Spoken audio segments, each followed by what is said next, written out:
Hi guys, आज मैं आपसे फूल करने जा रही हूँ क्योंकि आज मेरे ईवीएस का प्रोजेक्ट बनने वाला है।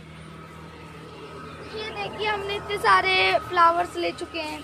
अब थोड़े बहुत पत्ती फ्लावर्स चाहिए थे हम। है ना, देखिए मैंने पर्पल फ्लावर्स, ये देखिए इतने सारे फ्लावर्स ले लिए मैंने।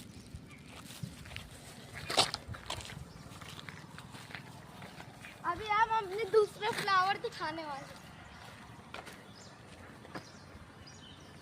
गाइस लाइक एंड सब्सक्राइब कीजिएगा। ये गाइस, ये देख सकते हैं इतना घास फूस है। चलो चलो चलो लग रहा है।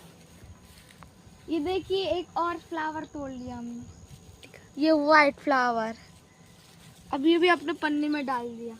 अब थोड़ी इसकी पत्तियां ले लेते हैं। यही हमारी पत्तियां इसकी।